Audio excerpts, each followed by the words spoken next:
Hello, everybody. Max Voltage here for Saturday Night Live. How you guys all doing tonight? Let's do a quick roll call. Magic Lucky, thank you for coming. Mining King, who I don't know where he's at on the screen, but one way or the other. Oh, you know what really helps if I change the screen? There we go. That always helps. So yeah, he's over there. Thank you for showing up, Mining King. What's up? Triple D Innovations Mining, Crypto Shaped. Hey, you know, you could join this Crypto Shaped and make it a full foursome for PUBG. So, you know, just saying, if you want to be invited, just let me know. Shoot me a DM. Maybe you did shoot me a DM. Did you shoot me a DM? No, you didn't. So if you want to be invited, well, you were already invited. If you want to join, please do. Mrs. Crypto Shape, thank you for being here. Appreciate it. Travelers Travels, and of course, the wonderful Sunflower Mama. Mr. Baldini, thank you very much for, again, the wonderful gift behind me. And I will say that for a long time. It's backwards. Yes, it is backwards because I'm on Discord and I'm hosting.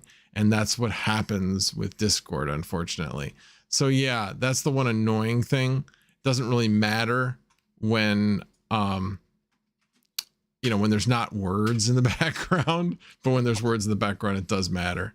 Anyway, I'll have to figure that out sometime. There may be a way to reverse the camera in actual OBS, but I haven't figured out how to do that yet. So call me a noob. Automatic Beats, thanks for being here. Mog Dog, MH, New England Crypto, Integra Guy, thank you guys for being here.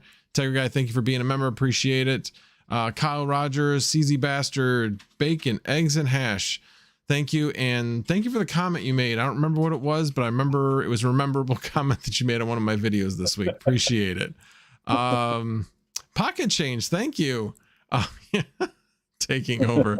It's hardly a takeover, but you know, I don't mind hosting. Hope your daughter's having a wonderful birthday.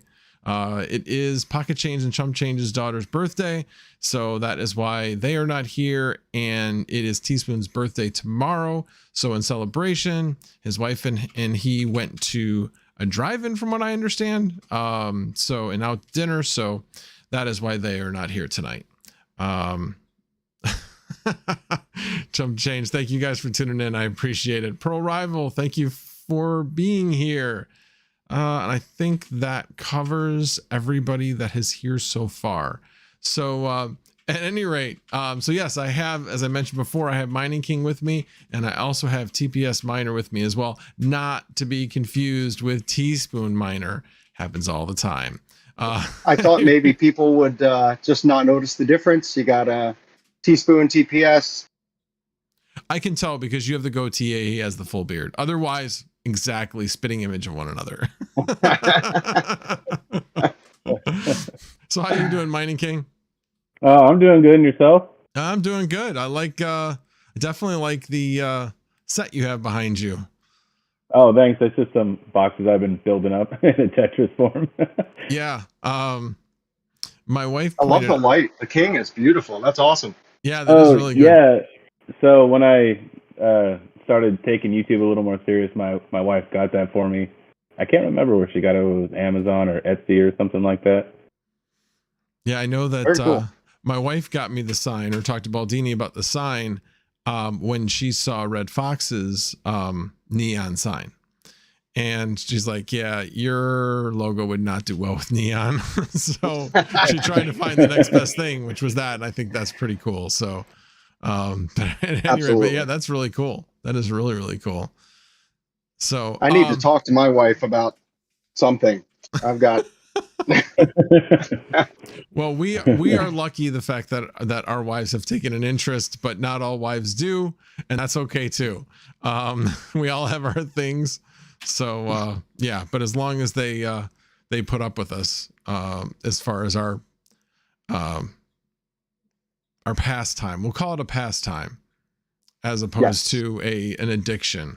Yeah, it's definitely that. So I feed the addiction all the time. Yep. Yep. Both of you guys actually just do a quick chat so that they can add us. I'm just, well, I've seen people at me, so I'm good with that. But if you guys haven't chimed in yet, go ahead and chime in so they can at you as well. Well, anyway, we got a number of things to talk about tonight. The first things first, April Fool's Day jokes. Yeah, they were aplenty out there, and I didn't get caught by any of them, but I know people that did. Any favorites of you guys? So I will be the first to admit I spent the entire day yesterday and today really out and about. I didn't watch any news. I've been spending some quality time with my daughter actually. So Oh, nice. she's in school Monday, Tuesday, and Wednesday. So she's 4, so she's in a kind of a pre-K class. So yesterday and most of the day today, her and I just spent the day out. So I didn't really see anything. The one thing I did see is someone posted that they picked up a 3090 Founders Edition at a Micro Center and immediately got blasted for calling BS in April Fools. But that was about it. Okay. How about you, Mining King? I like the Flex Pool April Fool's joke about the Lambo because I mined the Flex Pool. So they had an April Fool's joke of how many years it would take to, when you're mining ETH, to buy a Lamborghini. Oh, really? Yeah. I think I was like at 8.9 years. Oh, okay. Yeah, I hadn't actually caught that one. My favorite was probably Son of a Tech's video. His morning video, it came out and said 100% LHR unlock, and he had a couple other things in there too. The funniest thing was I caught the very beginning. I didn't watch the whole stream, but I caught the very beginning of his stream. And before he started going into the April Fool's jokes, he started going over news. And one of the things was that LOL miner came out with their Windows version of the new LHR unlock that they have. And, he's talking about, yes, now you can get it on Windows, but my later story, what difference does that make anymore? And so he kind of played that up.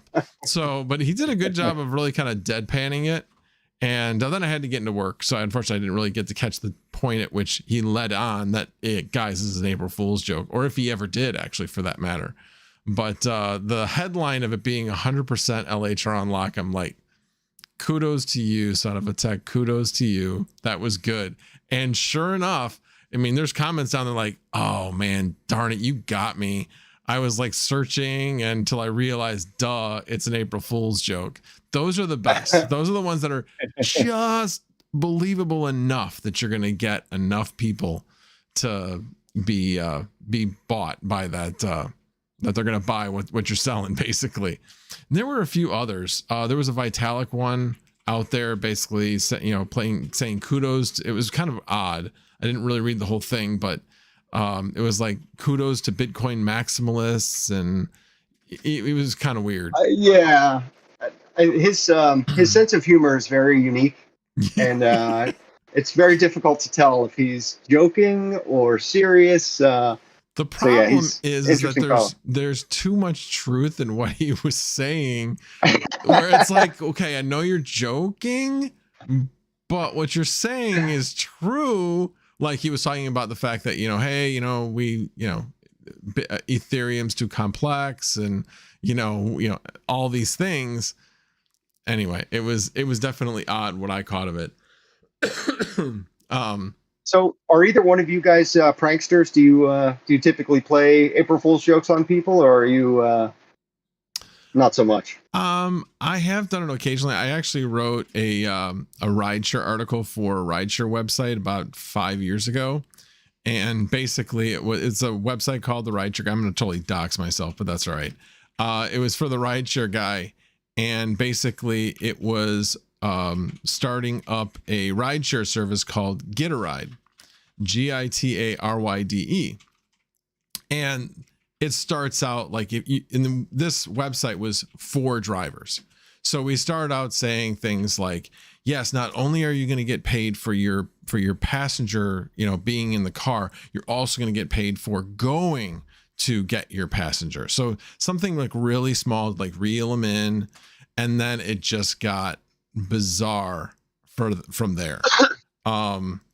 It was, it was like, I'm trying to remember what the names of them all. They were all like get us something, but one of them was basically like drug delivery. One of them was ride of shame, 50% off, your morning ride, things like that. I mean, it was just really off the wall. There was like one time a year you could hook up with your Uber driver, because we all know there's been stories of that. It just really got crazier and crazier. So people would read the headline, and they were like sending us messages like, where can I get involved? Do you need any help in this market and all this kind of stuff? And all we would respond is, read the whole article. and then you'd have people commenting on the actual article like, oh my God, you totally had me. So yeah, we really reeled people in on that one. That one was fun. That was a lot of fun. But other than that, no, I know somebody at work, basically did an April Fool's on, somebody that was really, really gullible at work. And, and I just like let it kind of go for a little bit, because I was standing right there as he was doing it. And I just finally went, really? Come on. What day is it? So anyway, it was fact that somebody said that they were leaving the company, and he's like, yeah, and my start date's April Fool's. So anyway, anyway, but it was definitely funny. And there were a couple other things that happened while at work. I actually thought somebody was playing a joke on me, saying he was actually going to work overtime. This is a guy that like never works overtime. I shouldn't say never. He never works the after overtime. He always works the morning overtime. And it's voluntary, the after overtime. And he actually did. I thought he was completely joking, and he wasn't. So I guess the joke was on me, is the fact that he wasn't joking when I thought he was. So anyway, do you guys have witness any good April Fool's jokes? No, I didn't even know it was April Fool's till I looked at FlexPool. I didn't even know. I thought there was something wrong with the pool. I went to the wrong site, so I put two and two together. It's interesting because I work at home, and ever since the pandemic and the work at home, I really feel like I've lost touch with that that face-to-face human interaction. And I would have expected to be able to do something if I was in my office, because it fell during the work week. Typically somebody would have done something, or I would have tried to do something with someone else. But it's like the mining cake said, I almost didn't realize it, because I woke up and it was just another day, right? Mm-hmm. And it wasn't until later on in the day I saw something, and oh yeah, it's April Fool's. And I like to try and plan something out. I'm not a very good creative off the cuff kind of guy. So typically if I'm going to play an April Fool's joke, I need to plan it out. And my wife's not much of a prankster, so she didn't do anything for me. And it's tough to, I guess, I did spend a little time in Discord, playing some games yesterday, but nobody did anything there either. So pretty uneventful for me. Yeah, see, I think Crypto Shaped was like leading up to that by the fact that like the whole previous week, every time I played with him, it seemed like he killed me with C4 or accidentally shot me or whatever in PUBG. That was good times right there. Well, let me catch up with the chat a little bit. Magic Lucky says, I like the fresh faces every now and then. Kind of like when Seb was on the mining roundtable one week, the more the merrier. Yeah, that's the way I feel too. We're like we say a million times, this is a community. So we appreciate everybody. And these are my PUBG pals. So when they were the first guys I thought of when I was like, hey, who am I going to invite on tonight? So yeah, I appreciate them joining me very, very much. So Rabid Mining says, I was going to do a 3090 Ti Super at 250 mega hash for 330 watts, but pulled back and didn't.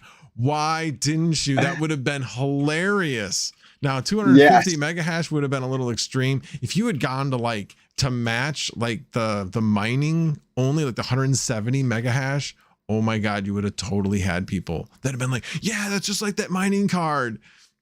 You totally should have done it. Anyway, but that would have been great. That would have been funny. That would have been hilarious. Let's see. New England Mining Crypto. The GPU Risers April Fool's video was wicked funny. I didn't catch that one. I'll have to go look that one up a little bit later. Oh, I did watch that. He did a mining rig build, and he built it completely wrong.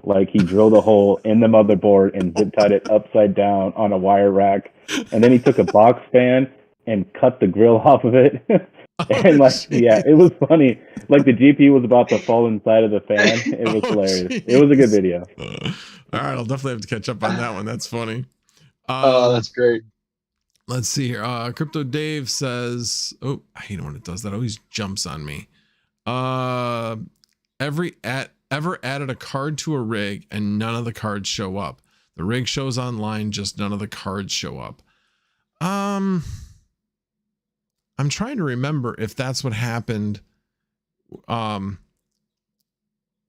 that's what happened when I had a certain number of cards and then I went one beyond what that motherboard was capable of and everything disappeared. But I'm not even sure if it even showed up. That was the only time I can think of where something like that might have happened. Is this Crypto Dave? Is this one of those where you had, 6 cards on it and you added the 7th? And you had problems, or you had 4 and added a 5th, something like that? Let me know. Let's see.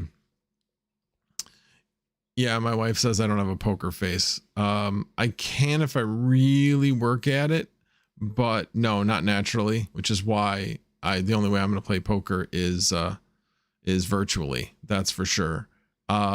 Which we'll talk about poker in a little while.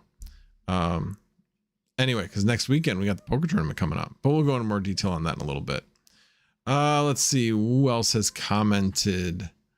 Yeah, yes, April 1st actually was me and my wife's anniversary of our first, I guess you could call it a date. It was a fraternity party. It was the day in 1989, right?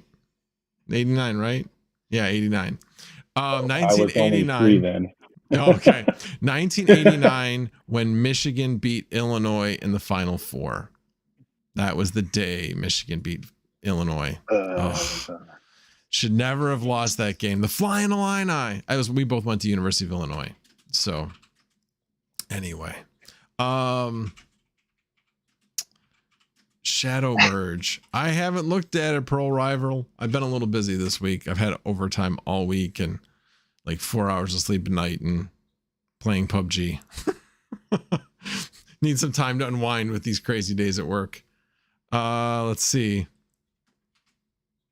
Oh, Pocket Change is I need practice for poker. Maybe we'll, I think she just wants to take my money. That's all. She wants to take my chips. But yeah, maybe we could play sometime this week. Get our poker chops back in order. See if we can give ourselves a better chance. Are either of you guys going to play in the poker tournament, the Aeon poker tournament? Yeah. I am. Go ahead, TPS. I was just going to say I really want to. My daughter has an Easter egg hunt that day, so I've gotten some recommendations of ways that I can either play on my phone or take my laptop with me, but I'm hoping that we can wrap up early enough in the day that I can still make it, but I just can't commit quite yet.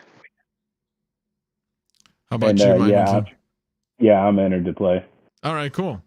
I didn't even look. I haven't looked recently. I entered last Saturday, and I haven't looked to see how many people are signed up, so we can check that while we are chatting. ABMNS says, I have a terrible poker face. Yeah, it will not affect you when you're playing online. Let's see. Okay, I think I finally caught up on the chat. And DJ Mine snuck in the room. Hey, how you doing, DJ? Good to see ya. Hope you're not getting too tired out working on that shed. I do want to real quickly, if I could, Magic Lucky. I'd like to introduce myself. I'm TPS Miner, the Raven Coin guy. What's up? I didn't see. He's probably added you. What did he say to you? He actually asked the Mining King who I was. Oh, okay. So, got it. Yeah. Got it. Well, anyway, we'll go on to the next thing. And we actually were talking about this pre-show. Was talking about helium mining. Who out there has gotten a new helium miner? That would be me, the helium dude. Anyone else out there in chat land get a new helium miner? I don't see anybody chiming in, but yes, there were new shipments of rack/MNTD miners. Bacon, Eggs, and Hash got one. David Evans got one. So yeah, definitely there are a few people. I did get one. I actually have another on the way. So I'll be getting two. I haven't looked to see when that second one's actually shipping though. ABMNS does not live in an area where he can do helium mining. So yeah, he's not too thrilled when we talk about that. But yeah, it is. I've been getting some DMs from people who have just starting to set up their first helium miners, and they are utterly frustrated. And I think part of it is due to the influx of more miners. Every time there is a huge there is a huge influx of miners. It always seems to like make things flatline and do weird things on the blockchain, and they have to fix things and figure things out. So hopefully they're already going towards light hotspots, which we'll still be able to participate, but some of the things we're designed for won't be used. Like we won't be doing beacons anymore. The original hotspots won't be doing beacons. We'll just be doing witnessing. So the new hotspots will just be designed for doing witnessing and transferring packets, those two things, but not doing beacons. So anyway, I've seen mine kind of varying up and down a lot this week. And so yeah, I'm sure that it has a lot to do with all the new miners coming online. When you got yours, did you actually get your miner, Mining King? No, you mean my SD card with my miner? Well, that's where the next question I was going to ask. Did you actually get the SD card with the miner? No, I just ended up having Amazon overnight it to me. Yeah, I have no patience. I had somebody say, "Oh, lighten up, Buttercup," or whatever. Basically said, "Go out and buy one. Just forget about it." And I don't know. It's just one of those things where when a company says that they're going to deliver something to you, then they should deliver it to you. And when they don't, I'm sorry, they just let up on the promise, and that bugs me. So that's just a thing with me. And yeah, it doesn't cost that much to buy the miner or to buy the SD card, but if they say they're going to provide the SD card, then provide it. So I did. Yeah, I mean, it's advertised, right? It's advertised that it would come with it. Yeah. Yeah. And they did say, I actually opened up a ticket on Discord, and they did respond to that saying, "Sorry, we're having some problems with the supplier. We will ship them out as soon as we receive them." And I guess my thing is, why not publicly come out and say that? Be like, "Hey, if you think you didn't receive it, check your order. If your order still says pending shipment, then we recognize you didn't get it, and you will get it when we receive it. We're apologize for any inconvenience, but we can't ship what we don't have." And it's not like anybody can't understand that there are supply chain issues going on. So it's one of those things. If they were just more upfront about it, and instead of just not saying anything, it would have been nice. So that was where it kind of stuck in my craw a little bit, but yeah, I probably will just bite the bullet and buy a 64 gig card and just reuse it. And yeah, so you said I'll send you one. I have 2 extras. Here you go. No, I'll send you one in the mail, and I'll even send you the new Mining King sticker. No, I'll get one from when I actually install it, because I still have to figure out exactly where I'm going to install it. Hey, Mining King, hold that sticker up again. That's a pretty cool looking sticker, man. Oh yeah, I just had these made. They're nice. holographic. They're very cool. Very cool. So my experience with the helium miner is kind of a funny one. I was talking with Max in Discord a long while ago, and I shared with Max roughly where I lived. He took a look on a topo map and said, "Dude, you live in a bowl. Don't buy a helium miner." So it really saved me the hassle And so I hear all the horror stories. I mean, I've heard some great stories, right? There are some people that have a lot of success with them, some not so much. I feel like if I would have bought one, I would be that horror story. So, Max, thank you for saving me No from problem. myself. Now, with that said, though, I told Baldini he was nuts to buy one, but he wasn't in a bowl. He was just he was kind of on the side of a hill. And he's done really well, but he also he didn't have many hotspots around him, but he had some. He had probably a handful within his reach.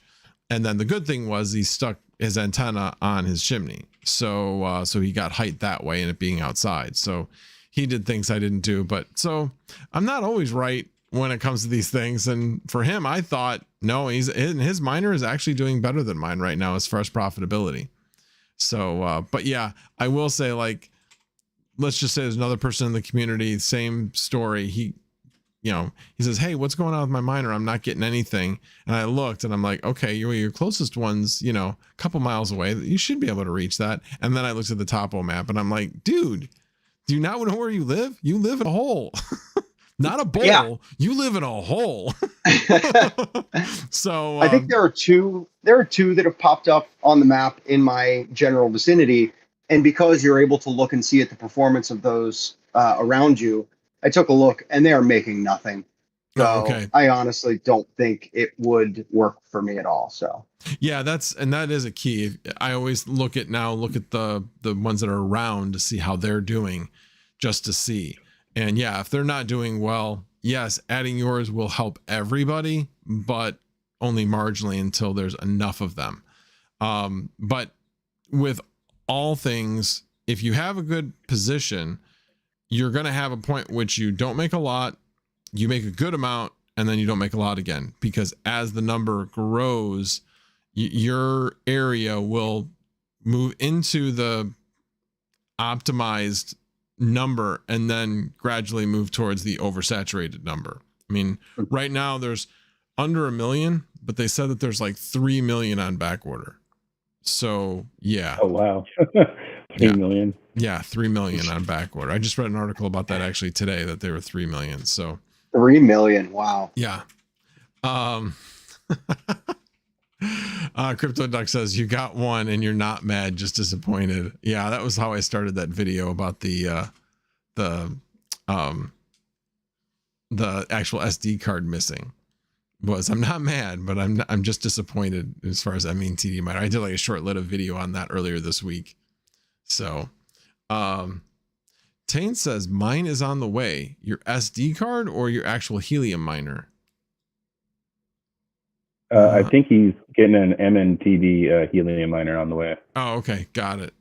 Yeah, if you want, you can actually look at your order and see if the actual SD card upgrade says, shipped, or if it says, pending, or whatever. So anyway, let's see what else. Pearl Rival says just paid $25 for 228 gig.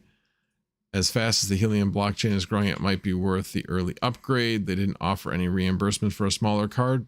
No, they did not offer any type of reimbursement. I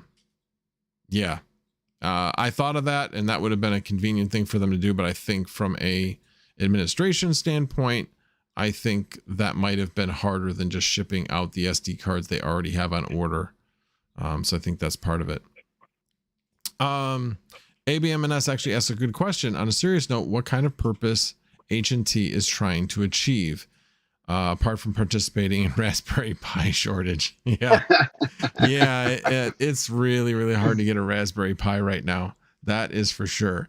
It actually does packet transfers for various Internet of Things devices.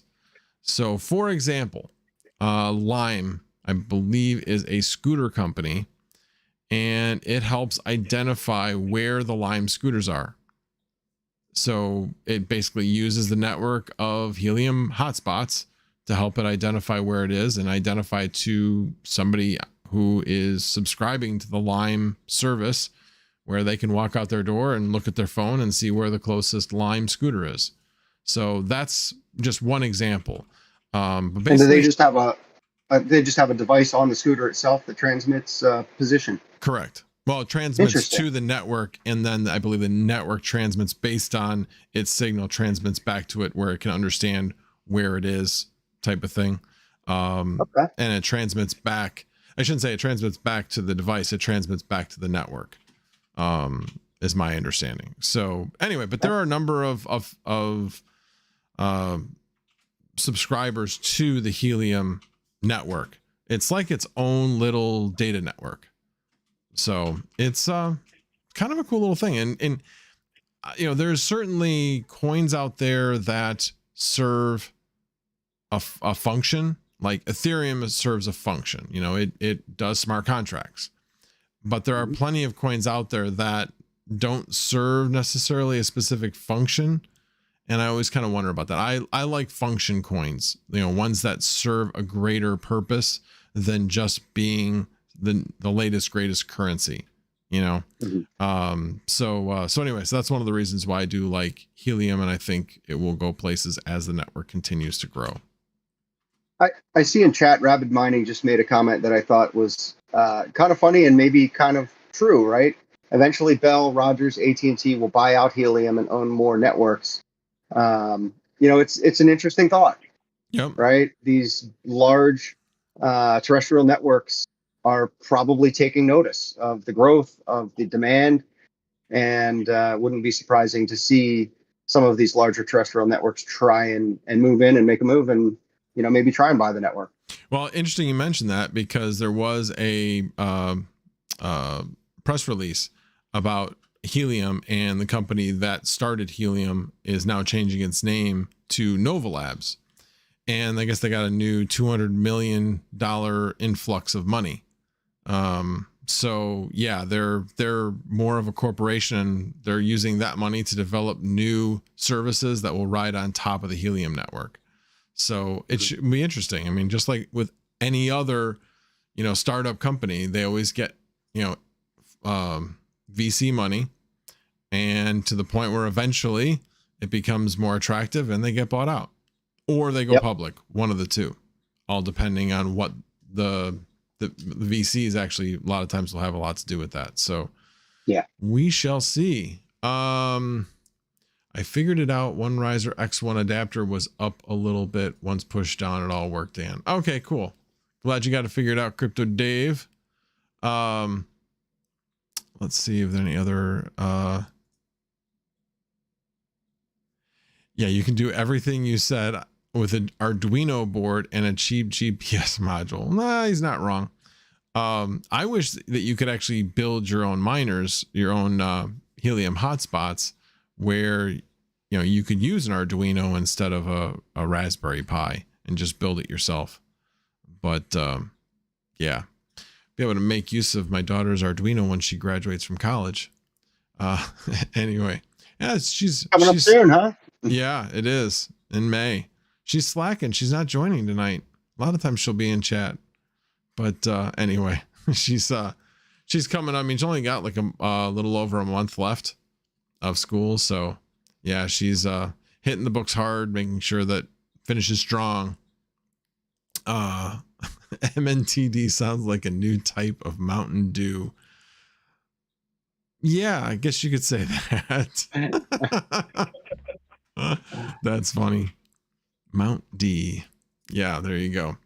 All right, well, some of the other things, what else were we going to talk about? Oh yeah, this week was one night, actually it was 2 nights.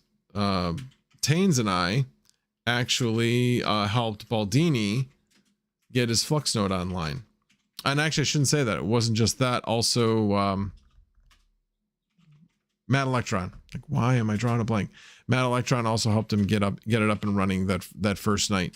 So yeah, he found out how frustrating and how long that process is. But we helped limit the frustration. And Baldini was a little over anxious and went past one step before I could tell him no. And you can't go back. So he had to redo one step that probably took, I don't know, 45 minutes to go back through. So, but we got through it. It was good. And it's been up and running. Baldini, it's still up and running. No downtime or anything. I think he was waiting in line for his payout for his number. I think the last time I talked to him. Yeah, it takes about 5 days right now if you're a Cumulus miner, or Cumulus node. You have a Cumulus node. I know I got my last one. It was 10 o'clock last night. Was when I got my latest one. That was my 4th payout. So yeah, it's doing pretty well, and Flux is up almost to $2. Last time I checked, it was like $1.91 when I checked it earlier today. So yeah, I've been pretty happy with it. I know a lot of people are like, well, Cumulus nodes were making like over $100 a day or $100 a month before. And I'm like, yeah, but we all knew that the profitability was going to come down when all this took place. That's not a surprise, but you either are making money on your $1,000 or not $1,000, but your 1,000 Flux, or you're not at all. So that's part of it. And then the other part of it is it's only $250 to buy a Raspberry Pi and get a node running on it. And that's on the high side, actually. The way I set mine up was about $250, but I figure I'm going to make somewhere around $50 or $60 a month. And you think about it, you're like, that's like $2 a day. So I spent $250 on something that's going to make me $2 a day. That sounds like a pretty low price GPU, yeah. So, yeah, I haven't decided if I'm going to do another one, but I probably will eventually. But yeah, you got to wait like a month and a half in order to get the Raspberry Pi. It looks like CanaKit is the best place to do that, as they allow people to back order. I haven't been able to find anywhere else that allows a back order. Have you guys know of any place with Raspberry Pis that you can do back ordering? I'm actually going to try it on an old Dell Optiplex that I have laying in my closet. Oh, that's right. You mentioned that. That's cool. Yeah. It's a quad core with 12 gigs of DDR3, so we'll see if it meets the requirements. Very cool. Yeah, Very cool. I'm not aware of anywhere to get one. I think I'm probably going to take the Mining King route, depending on how it works. I've got a lot of old computer parts laying around, and could probably cobble myself something together if it works out for the Mining King. So keep me posted, man. Let me know how that works for you. Will do.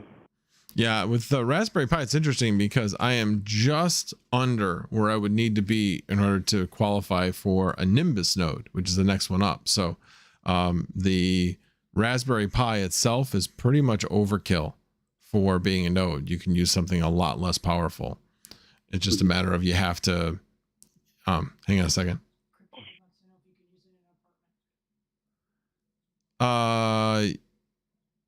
Which use what in an apartment? A node or a helium miner? Hang on, let me go back to Crypto Dave. Where is Crypto Dave? Did he tag me? Okay. No. No, but I see the question. He just says, I wonder if I can use a helium miner in an apartment, if it even be worth it. You can. I mean, so I'm using it on the second floor of my house, and I have an external antenna, a 5.9 dB antenna that I've connected into the miner, and it's stuck to a window. So I don't have it outside, and it does pretty well. So you would want to look at the actual Helium Explorer to see what miners are around you. And in the direction that your apartment faces, if there are hotspots in that direction, yeah, it's definitely going to make some money and probably would be worth it. But again, it also depends on a lot of different factors. So what TPS Miner mentioned, you would want to look in the direction that your hotspot would be pointed, basically, and see how any of those hotspots are doing. So if they're all doing well, then obviously you would want to, that would make you want to do it. So it's a big depends. That's the thing. It really depends. All right, let me go back to some of the questions. I did not listen to the ETH dev call. I'm slacking. Like I said, I've been like super busy with work. I have not had a chance to catch up on that. But yeah, I haven't gotten my my fill of news. I usually rely on UMax for my news on those calls, and Yeah, I so as far appreciate as I that. know, Yeah, what I generally do to catch up on him now is Tim Biko. He's the guy who pretty much runs the all core dev calls, and he puts out a post on Twitter, a long thread of everything that happened on the call, and that's what I usually look for. But honestly, this last one I haven't even had a chance to look at it. It happened on Friday. Thursday was completely nuts at work. Friday was nuts at work because people were so tired from Thursday that a lot of people didn't come in, and and then I had to work again today. So yeah, I've been up since 4 this morning. So yeah, so it's been although last night, if you notice, I really wasn't online much. I went to bed at like 7:30 last night. So yeah, it's past my bedtime, people. Not because I'm old, but because I fell asleep at 8. I fell asleep at 8:30 last night. My daughter, after we had a great day yesterday, she wanted to have a slumber party, and I thought, okay, I'll go. I'll get her to bed. Stay in her room for a few minutes until she falls asleep. And I woke up when the sun came up this morning, so I wasn't online at all. So my apologies, Mrs. Crypto Shaped. I told you I'd come hang out and play some Goose Duck, and I never made it. So my apologies. Oh yeah, I should also say that, definitely come out and hang out in the Gaming Noobs channel. We have definitely found, if anybody knows Among Us, there is a free version called Goose Duck, and it's pretty fun. It is pretty fun to play. So and Mrs. Crypto Shaped is the Goose Duck Wrangler. So yeah, she's the one who kind of set all this up, and we appreciate that. It's been fun, that's for sure. It's been cutting into PUBG time now. Oh, never.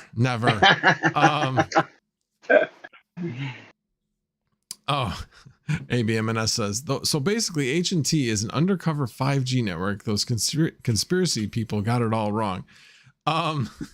He's not completely wrong. I kind of wondered about that when I got into Helium. I wondered, like, okay, what's this network going to be used for? But it appears like it's not being used for anything nefarious at this point. Crypto Dave says, have you all done GPU memory temp labels in Hive OS? Does it work on regular 3070 instead of just 3070 Ti? So it only works on anything with GDDR6X memory. So that's 3070 Ti, 3080, 3080 Ti, and 3090. So 3070, 3060 Ti, and 3060, and 3050, I'm almost positive, all have just GDDR6. And it does not take those memory temps. So hopefully that answers your question. Let me see what else we got here. It jumped again on me. Sonia Near. Wheeling Crypto. Good evening to you as well. Appreciate you showing up. And Kyle Rogers. I bought an old Ryzen 7 2700, $180, and use other parts that I had laying around from mining and whatnot. I'm sure that he's talking about building a node. Yeah, that brings up a sore subject with me right now, because over Christmas break, I replaced my daughter's 2600, Ryzen 7 2600, with a 5900X. And I can't find that processor. It's in the house somewhere. I just don't know where it is.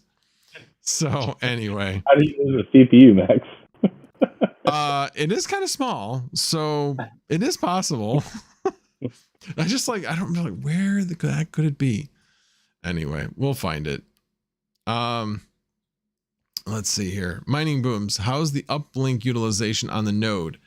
Yeah. Well, last month was like 2.7 terabytes of data. 2.5 terabytes was what my total usage was.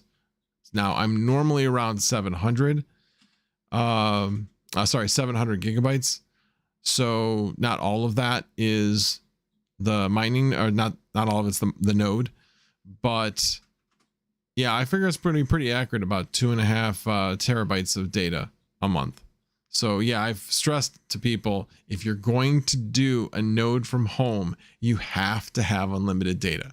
It's no question. The cap for anybody that doesn't have unlimited data with Comcast is 1.2 terabytes. So yeah, it uses a lot of data. Well, let's put it this way. So my upload speed is 42. And when I run a test, it's at like 36, 37, somewhere in that range. So it's using 5 to 6 megabytes of data every second of the day. So do the math. Wow. Yeah, it uses a lot of data. A lot of data. Let's see. Shadow merge on mainnet possibly next week. Interesting. I had not heard that. I will have to look into that. Oh yeah, ABMNS says summary is easy. Next week they will experiment on mainnet hybrid POW and POS working together. Interesting. Very interesting. I'll have to look at that. Now, remember, what day did that? No, I guess that happened on Friday. That was on April Fool's Day. So take that with a grain of salt. Yeah, I guess so. Anyway, let's see here. Yeah, it jumped again on me. Chow says POS and POW for what? That's for Ethereum. So proof of stake and proof of work. They're talking about doing a shadow merge where they both work side by side as a safer way of making the transition. Is the way I understand it. Yeah, kind of like Flux in a way. Although technically nodes is not proof of stake with Flux. It's something else. I am definitely not an expert on Flux. I just like experimenting, and I like the hype around it. Like how they are interacting with the whole crypto ecosphere. A lot of I don't know. They just really know how to market. That's really what I'm saying. So, are you guys into Flux at all? Go ahead, Mighty King. Oh, me first. All right. Yeah. Yeah, I'm going for a node. I'm at 308 Flux now. And I just recently switched back over my 1070 rig because it's more profitable to mine Flux with the 1070s than it is to mine Ethereum. Nice. So nice. Yeah. Go ahead. Go ahead, No, please go ahead, Max. Go ahead. I was gonna say that I did for a time move my 3060 Ti LHRs over to Flux because all of a sudden I was like, whoa, it's way more profitable. And then so did everybody else move over. So all of a sudden it wasn't. So I moved it over before I went to bed. And when I got up in the morning, I'm like, not anymore. Moved it right back. So try to take advantage of it while it lasts. So. Yeah, for me, I am definitely interested in Flux, and I would like to start a node eventually, but I'm still relatively new in mining in the big picture, and I am still paying off some of my equipment, some of my hardware. So I've been largely sticking to Ethereum just so I can try and pay off my hardware. I do quite a bit of testing. And, you'll see a lot of my videos on my channel. I do some testing videos where I show theoretically what I could be doing. But normally I end up switching back to Ethereum and keep chugging along with the tried and true just so I can pay off my equipment. Yep. I hear you there. Definitely hear you there. I could pay off my equipment with what I've made, but I'm kind of like, got into some like 6 months, 12 months financing type of thing on some of the cards. So I've slowly been, as this last rise has happened, I've slowly been liquidating enough to basically pay everything off. Because I basically, once we make this move to proof of stake, I want to make sure at that point everything's paid off. Yep. I have timed it, and again, it's all paper. It's all on paper until it happens. It's not happened. But I've timed my purchases so that if everything continues on the path that we're on, I should have everything paid off about a month ahead of the merge. Cool. Can you hear me now? No. Is anybody on? You can't hear me? Okay. Sorry, my wife was thinking that she lost me online. So She's my my audio person and my chat watcher. So if I miss anything, she always like, hey, don't miss that. So Rabbit Mining says it's POS validating the blocks out of nowhere, not 50-50, and you never know what chain will validate. So POW rewards could be dropping at random times. Interesting. Yeah, I'll have to take a look at that. Yeah, sorry guys. I just haven't had the time. Is that in reference? That's in reference to the shadow merge. The shadow merge. Okay. Yeah. So yeah, that'll be interesting to see what happens. Like I said, this whole time, yes, it sucks. We're, you know, the fact that it's going proof of stake, we all get that, but it doesn't change the fact that this is going to be pretty interesting to see it go through this change. It's going to be fascinating to see. And they're, by the way, anybody that thinks there aren't going to be any bumps in the road hasn't been paying attention. There were bumps in the road with 1559, not many, but there were definitely bumps. There was like, I don't know if you guys remember when there was like transactions that like were small transactions that cost enormous fees because of mistakes in coding of 1559. So yeah, it'll be interesting to see what transpires and how serious the problems, because you know that particular problem happened like a month and a half, I think, after the move to 1559. It took that long for that problem to percolate to the top. So yeah, that's pretty interesting.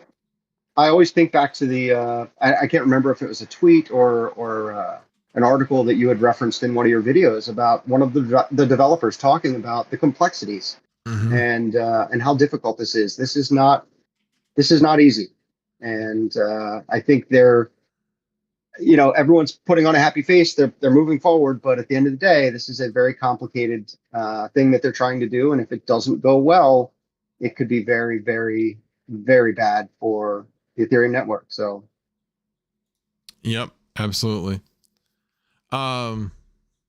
Crypto Dave actually DM'd me his map. That actually looks pretty good without seeing what others around you are making.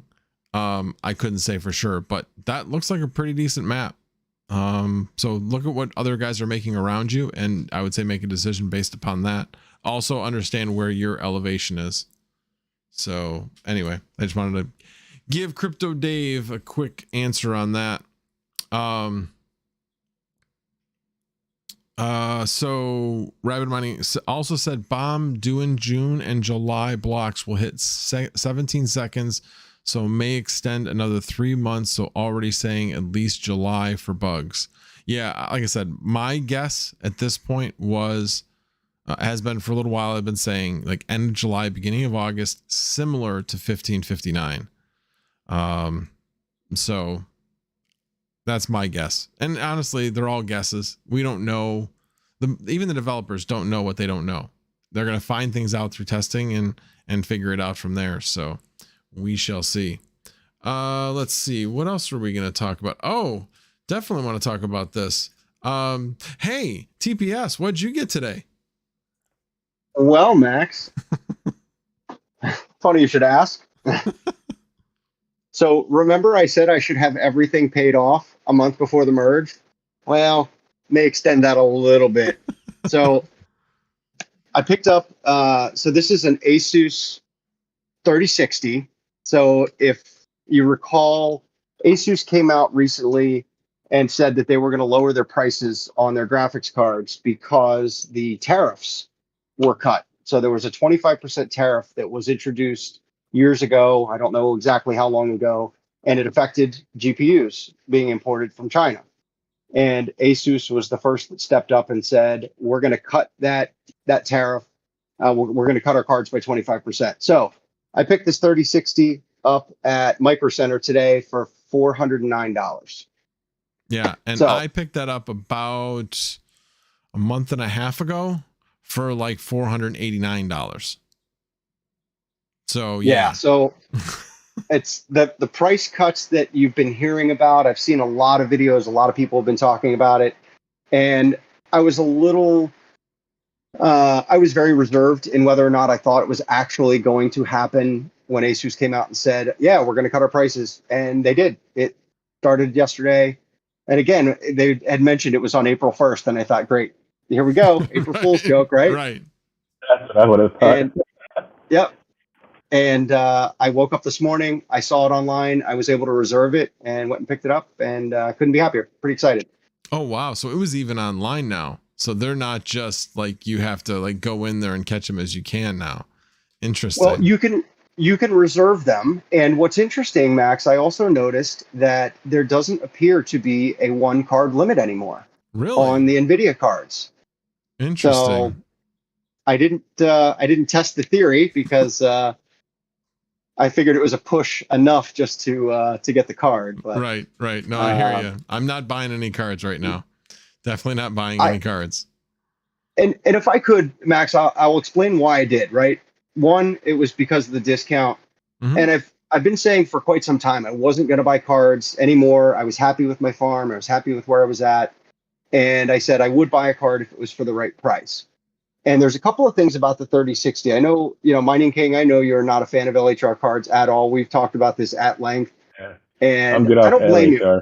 you. I actually have LHR cards for trade. I know a lot of people aren't fans of them, but with the unlock, the LOL miner unlock, the 1.47, the 3060 LHRs are now up to over 38 megahash and, 110, 115 watts. And they're, you've got, with these cards, you've got a 12 gig of memory, which is great, right? So they're future proof from that perspective. And for $400, if I can use this and mine up to the merge, and I'm going to keep mining, right? That's, and again, Max, I know you've talked at length about this. If you get to the point where it's not profitable, then you got to shut off. And I think that's a very sensible approach. But I feel like this is a card that if I do need to sell or decide to sell, $400 is not a stretch to be able to ask to resell that card in 6 months if I decide I wanted to do that. So to me, it's a very low risk, high reward purchase. So I decided to go for it. Yeah, no, you're not wrong. That's for sure. Yeah, that's one of the things that we all talk about, paying off our cards. Hashraptor did in a spreadsheet a while back where he talked about paying off your cards and profitability and all that kind of stuff. And one of the things he talked about or put in his actual spreadsheet was, what do you think your cards are worth? So you're not just trying to pay off the card, you are trying to pay off any amount that it's depreciated. Now, obviously, when he put that together, it was before we had the crazy market and the huge spike in demand and all that kind of stuff. But yeah, I thought that was great because he was like, yeah, you take all these different factors into account, and it all has an effect on where you stand from a break-even standpoint. And this was, I think, back when I think buying GPUs was over a year break even.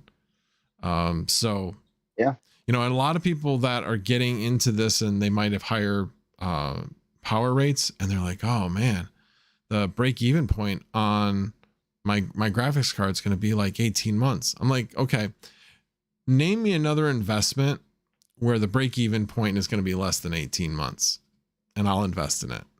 It's now obviously in our case, there's a lot of other things at play that, it probably won't be 18 months and 6 months from now.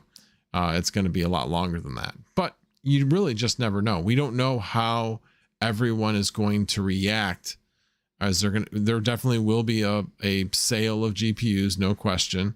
But how many people are going to shut off? How many people will get to the point where enough's enough and I'm not going to mine anymore, I just want out? We just don't know. And we'll find out, I think, within 3 months after the merge, where things are going to kind of level themselves out. So like I said, this year's going to be super, super interesting. Some people would call it super, super fun because it is going to be so interesting. And other people are probably just going to think it sucks because profitability is going to go down. Or we kind of have a little bit of all of that feeling, I think. Yeah, I'm definitely, I don't want to dive into this conversation or get into this topic, unless you want to. But in my opinion, I'm in it for the long haul, right? This is a long game, not a short game. I didn't get into mining for a get rich quick scheme. And, I've been very calculated in how I've accumulated my cards. I've been very careful not to overpay for anything. Mhm. And, did my very best to try and time it so that I could break even around the time of the merge. Because honestly, I just want to have fun with this, right? Right. Well, you got into it for the right reason. And in my opinion, you got into it for the right reasons. It was first as a hobby, second to make money. If you're in it first as a hobby, you're going to be in it for the long haul. I got into it first as a hobby. It was, hey, I'm building my daughter's computer. How about we try to mine? And my son wasn't really into it, but my daughter was. And, it kind of just started from there. It was really just why don't we try this? I have no idea what this is. I have no idea what I'm doing, but I know enough to get started. And so let's give it a shot. And it's been a fun journey. Definitely been a fun journey. Yep. So real quick, ABMNS, I definitely hear you. LHR card, he said, is a terrible choice. I think it's a personal choice. I know a lot of people don't like them. For the price for what my goals are in the long term, I don't have a problem with them. I've got a few of them. I think this is my 5th LHR card. But for the price, for the hash rate I can get, and for what I can do on some other coins that I do want to mine down the road, it's actually a pretty good choice for me. I'm kind of curious. Putting your tinfoil hats on, I'm kind of curious what NVIDIA is going to do, because NVIDIA has a bottom line. They want to make money, and it's in their best interest to keep secondhand cards off the market. So would it be in their best interest to release some sort of LHR unlocker, because that would keep the GPUs in more miners' hands? I'm really just kind of always on the lookout for a story. The fact, I was kind of really putting my tinfoil hat on when they got hacked, and I was like, yeah, the big story out of that was the hackers got the unlocker. I'm like, isn't that convenient? So yeah, like I said, tinfoil hat type of thinking, but it made me really think, like, okay, if they're going to release something through the hackers, I'm like, then they have plausible deniability and they get what they really wanted, and therefore the secondary market won't be as as cheap for people, because now miners are going to be more likely to want to keep their cards, and then they can hopefully sell more cards that way. So we'll see. That's my really like out there prediction that somehow 100% unlocker is going to be. That's why I thought Son of a Tech's video was so funny, because I'm like, no, it's too early for that, and it's April Fool's Day. Definitely not true. The fact that we are now up to 78-79% unlock with the latest LOL miner, I think there is definitely room to get closer, even without a full unlock release from NVIDIA. I personally think that there is something out there, and I heard someone in Discord mention, I think it was yesterday, that they had a non-LHR card that had inadvertently gotten reduced, the hash rate reduced through a mining software. And I thought, well, that's interesting, because if you can induce that on a non-LHR card, does that mean that an LHR could then be, via software, fully unlocked? I know some people have said that there's hardware modifications on the LHR cards that prevent them from being fully unlocked, but I don't know. I'm not in the manufacturing side of it. I don't know exactly how they lock these things, so I don't know. Yeah, I'm holding out hope. Yeah, I'm not sure either, but I tend to think that they have a really, really tight fist hold on the drivers that are able to be used. So I think they're safe in thinking we're not going to let this happen again, where it accidentally gets released. I'm sure they have a much tighter hold on how things get released to beta now than what they did. Mm-hmm. So it's hard to really say, but we'll see. We'll see. Like I said, I think this year is going to be really, really interesting. No question. ABMNS says, keep in mind, Shenzhen, Shanghai, and a lot of manufacturing places in China are currently on serious lockdowns. We could be facing another shortage later on down the road. Yeah, I mean, obviously, as the pandemic shifts across the world, there's going to be periods of time where, yeah, there could be shutdowns. Yeah, we'll see. Thankfully, in the US, it's definitely been significantly reduced, and hopefully we can keep it that way. But yeah, it's in some areas of the world, I know it's still bad.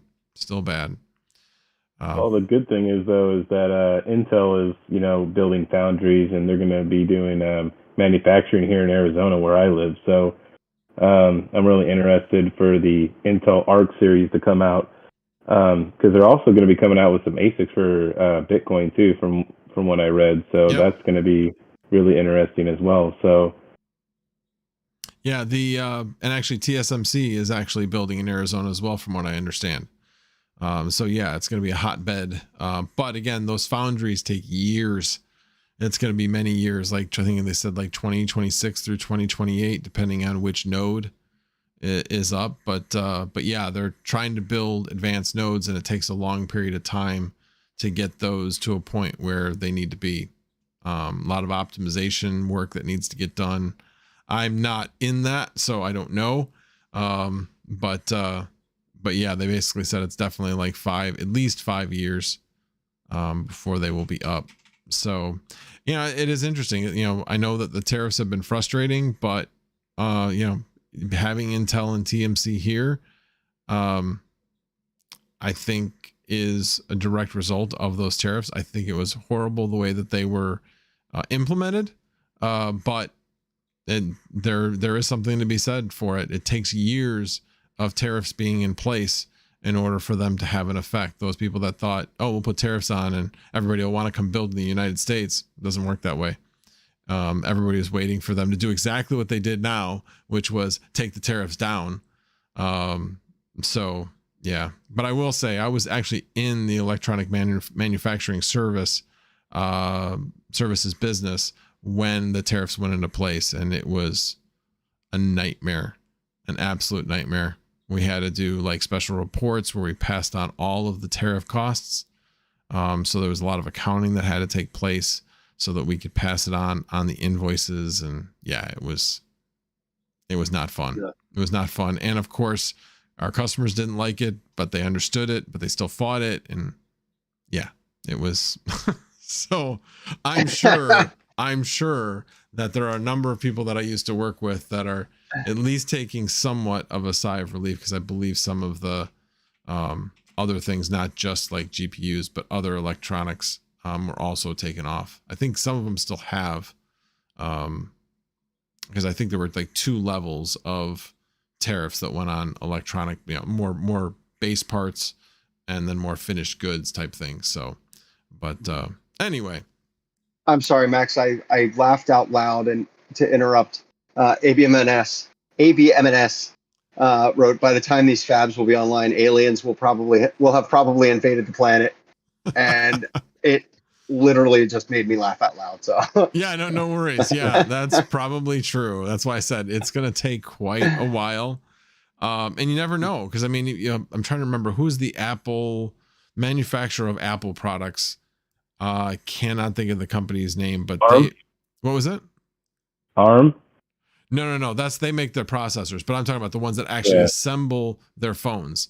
And there's a particular company. Well, they built a facility in Wisconsin, and they announced it. They got all kinds of tax incentives. They did all these things. They were there for like 5 years. They never did much of anything, and now they're bailing. So I have a very quick and interesting story. I do work in I work for a company that we do manufacture some of our own components, or some of our own products. And it is a technology company. And one of the things that I found interesting is my company was having problems getting processors to be able to build the products that we build. Mm-hmm.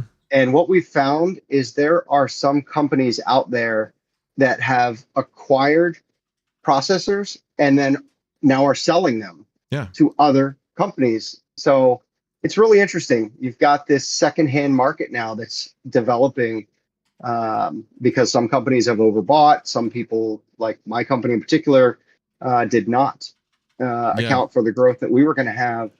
And it's an interesting time we're in right now. Yeah, the brokers. There are actually brokers out there that will buy secondhand parts.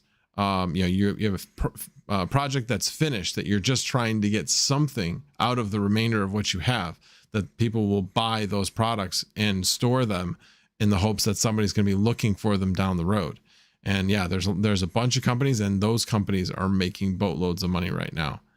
Yep. and I will say, so without divulging too much information, one of the main distributors, and you know who I'm talking about, TPS, I'm talking the ones everybody goes to buy their components from. One of those went to directly to one of the manufacturers of the products that was also selling directly through their website. And a person that I knew was about ready to buy that because their customer finally approved it. By the time they went to go do that, that distributor bought up all the product and then marked it up. And even though they didn't normally carry the product, they were looking for products. The distributors are looking for products that are short in supply, whether or not they're normally going to carry them, and they're looking to buy them up to make money. I mean, it's what companies do. You know, they find the opportunity, they're going to take it. So I don't fault them at all for it. But it was just very interesting to see. Yeah, there's a lot of things going on that don't normally go on most of the time, and I'm pretty sure because they bought retail. They didn't buy like through a back channel. They bought directly through their online website and then marked it up from that price, as opposed to selling for the same price and having obviously some markup built into it from the wholesale price that they get it for. So yeah, it's definitely very interesting. All the things that are, I mean, the last couple of years, honestly, have been really, really fascinating from all the things that have happened with the economy. Really unprecedented times, things that haven't happened in our generation. In my generation, closest thing was during a non-technology time, I think when the flu outbreak happened in the early 1900s. So again, we're talking 100 years ago and in completely different times. So anyway, pretty interesting to see this all transpire. Yeah, I think the one thing, I'll circle it all back to, why we're here, right? This is why I'm happy to be in crypto. Mm-hmm. I think that given what's going on in the economy, being a part of the crypto community is very important to me, particularly as we're going through some of these times. Yep. And my wife already answered him, but yeah, Foxconn, that was exactly who I was talking about with the maker of the Apple products. Yep. So. Alrighty, guys. Well, we've been on for about an hour and 20 minutes. Anybody have any other questions out there before we wrap it up? Anything else going on with you, Mining King? Well, I've been redoing my tent. I've been working on the hot and cold aisles. I've been working on that. Oh, I got to run my 75-foot Ethernet cable out to my garage. I'm trying to get this helium miner working. Yeah. I also got to replace a fan. I got my first dead fan on a GPU. So first one. Got it. You got a lot of content to make, buddy. Yeah, I was gonna say. Yeah. I did 2 videos today. I did I did the SD card upgrade, and then I did the hot cold aisle thing, which I'm still kind of working it a little bit. It's a test, so we'll see how it goes. It's my last attempt at the grow tent, or before I dismantle it. Why would you dismantle it? Because I live in Arizona, and it's going to get really, really hot, and it was almost 90 today, right? Mm-hmm. And the hot and cold aisle, it did work. It did do what it's supposed to do. But I guess I'm just concerned about the garage. You know what I mean? You're talking 115, 120 degrees in the garage. So it's going to be really, really hot, and I'm just not sure that I'm going to be able to move enough air and keep the GPUs cool. I am converting to octo miners, so I will slowly be acquiring those.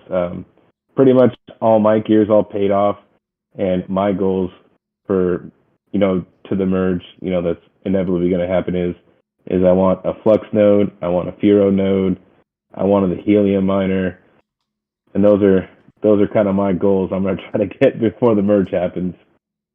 Cool. What do you got going on this week, Mr. TPS? Well, I think for me, obviously I want to get that 3060 put into a rig, and I, knock on wood, I have been very fortunate, and I don't want to curse or jinx myself because I know it's going to happen. I rebuilt my entire setup a few weeks ago. I took everything from in my garage, I moved it down into my basement. I built the big red Husky rack, spaced all my rigs out, installed new fans, repadded and pasted the cards that were hot. So my thermal's under control, my rigs are all stable, my power is good. So I am hoping that I won't have to do a whole lot, and I can spend some time watching you fine gentlemen make content and really just enjoy what's out there. So that being said, I'll probably have to tear everything apart, repad 5 cards, rerun Ethernet. Yeah. No, I've been trying to keep my maintenance schedule is pretty fixed, so I do try and do maintenance on a monthly basis, and if it's just turning them off and blowing them out, trying to keep things clean, trying to keep things cool. And again, I've been fortunate. So, but a lot of that's from learning from what other folks have had to go through, and preventative maintenance. I can't say enough about it. It's huge. Yeah, that's very true. The one you need to replace the fan on, what kind of card is it? So it's from my first rig I built, which is a RX 570 8 gig Asus ROG Strix. So I clean my cards about every 2 months or so. I blow them all out. So far, I don't need to replace the pads or anything on them. The temps on the cards are great, and even with the one with the one dead fan is still going pretty well. It's only, I think, in the high 50s. And I do have those cards in an octo miner now, so they're doing great. I don't even really need to replace the fan. I was almost thinking about just taking the whole shroud and fans off of them completely. Yeah, that would be great content, actually. Yeah. Yeah, I got a lot of projects going on. I'm always that way a little bit. I always got something going. Yeah, I need to make more content. I'm trying to do better about that, but yeah, life gets in the way. We all know how that works.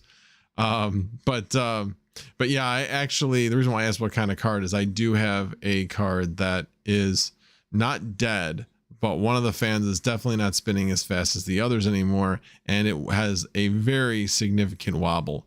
So it is only a matter of time before that one dies. So I've got everything going. Is that the one that died? Yeah, that's the one that died. I already got it. Yeah. So I'm waiting for the time when it really dies, and then I'll put it. But I have everything already. I have the thermal pads for, looked it up, and what thickness. I needed 3 different thicknesses for the card. It's a 5700 XT, is a gigabyte 5700 XT. So, but I've got 2 5700 XTs and 1 5600 XT, all of them gigabyte, and they all have the same like setup and thicknesses and stuff. So I am set up at least with the first fans, and then my next goal would be when I take that fan off, I am going to try to see if I can rework the fan so that if I have to do it to another one, I'll take those fans that I took off, that I'm going to lube up the bearings and see if I can get it back working regular again, and then do the same thing. So basically try to refurbish the fans myself on all the other ones. So okay, that'll make some good content, Max. And thank you to ABMS for being a subscriber, man. I appreciate it. Nice. So what did you say? Ask a question.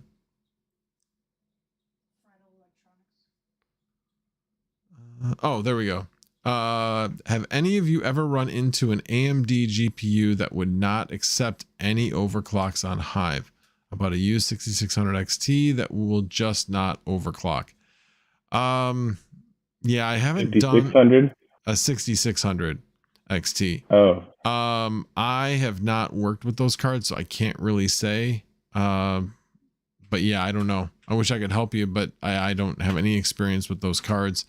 I didn't have, yeah, I BIOS modded my 5600 XT and 5700 XTs so that they would accept, well, I mean, they accepted high overclocks anyway. They just didn't hash quite as well until you BIOS modded them. But I guess the quick answer to that is some will overclock better than others. What they call silicon lottery. I don't know if there's something else going on there, but I don't know. I would 5600 XTs, he could have a dual BIOS. So you may have it in silent mode, which is not the performance mode. So I would switch it over there to that. And That's then, a good idea. I mean, you could also try to do a BIOS mod.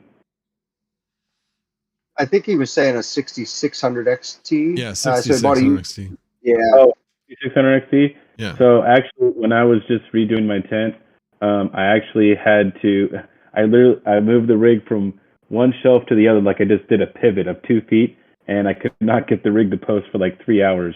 And it took me forever to get it to work. And what I found out is on the motherboard, at least I was using a H510 Pro BTC. So it had this option for clever memory, which is really resizable bar, and it was disabled. And I had to enable it to get it to read all the cards and get them to fully hash properly. So you might want to check your motherboard, and if it has a resizable bar in the BIOS, make sure it's enabled. And ABMNS, thank you. I take that as a compliment. Teaspoon is a handsome gentleman. So to be compared to Teaspoon, thank you. Excuse me 1 second. I had somebody I thought might be joining us, but we're wrapping up. So It crashes at anything above 1,000. Oh yeah, hey. I don't have 6600 XTs, but I have a 6600 and it only goes up to 950. So that's probably why is you're putting too heavy of an overclock on it, so it won't even work. I would start around 950 or so. okay, this gentleman really wants to join, so I am going to let him join. So hang on a second while I invite him. Hold on a second. Got to get back to here. And sorry, I can get back to the call so I can add. All right, hold on.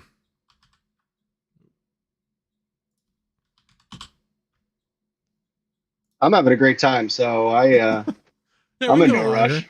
Yeah, if everybody else wants to continue on, sure. All right, let's see how long it takes him to get here.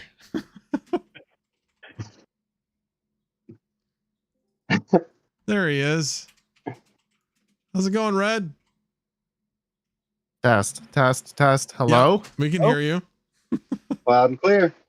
Oh my God. Now Hello? we have a full PUBG team. Going on. Oh, Mining King, Max, TPS, man. How are you guys? Doing good. Good. How you doing, Panda? Good. Sorry, Max. I didn't respond to you earlier. Oh, no worries. No worries. Hey, family time is the most important time, so no worries at all. I'm surprised you're still awake and not like dead tired and falling asleep right now.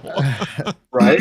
I think I'm getting sick again. My throat's been like acting up. I'm standing outside for like a couple hours. I was going to say, I'm actually, okay. You probably should with what you've been doing. I think you should be wearing a mask is what you should be doing if you haven't been. For sure. Oh, yeah, I should have been. Hey, we can announce it. We can say it, what I've been doing. Sure, no, go right ahead. Yeah, Share with everybody. Well, yeah, I mean, I think a lot of people know that I haven't been streaming much, and my videos have been like, have been pretty low effort recently because I've been, I got a new place, I got a new house, and I'm trying to get it set up for mining, and family and everything. So renovating like crazy right now. I was going to say getting ready for mining, and more just getting ready for habitation. Yes, Right? everything. Well, congratulations, Panda. You're going to have to Thanks. have a minor housewarming party. Oh God, yes, somehow. Live stream style. How about that? There you go. There you go. Yeah, that's got to be quite the undertaking. I know certainly just moving under normal circumstances is challenging with your setup and everything going on. That's definitely going to be quite a challenge. So wish you luck, man. Oh, thanks, man. Thank you. Obviously, the biggest excitement for me is the 400 amp Yep. service. How soon until that goes in, or does it already have it? Actually, the electrician's coming in on Monday or Tuesday, and we're gonna plan it. See if we can take down the overhead. It's an overhead style, and then see if we can do a burial, and then the 400 amp service into the basement. Yeah. Nice. Yeah. And let me chime in here a second. Thank you, MC, for becoming an OnlyFans member. Very much appreciate that. And 56, thank you for the $5 super chat and the 5 ramen noodles. You're always making me hungry. Now I'm gonna have to eat something after this every single time. Anyway, it's funny as a non-miner, when you're looking at a new home, you look at everything but the amount of power you can get to the house. As a miner, it's the first thing you look at. Yeah. Totally. When I bought my house, this was so many years ago. This was 93 when I bought my house. And when I bought my house, everybody's like, you should get 200 amps. I'm like, I don't need 200 amps. What am I gonna need 200 amps for? 20 years later, it's like, no, I don't. I mean, LED, everything's getting higher efficiency. I don't come anywhere close to using my 100 amps. It was a great decision. Yeah. Now, not so much. I guess the other big question for you, Panda, is what are you looking into for cooling, not just your power? Yeah, that's gonna be an interesting one. So there is a basement, right? It is ground level though, ground level basement. So I shouldn't have to worry about flooding, hopefully. But there is air openings on like either side.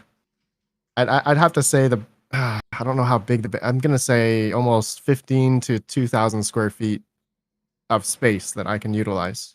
Yeah. Wow, that's a pretty good sized basement. Yeah, it is.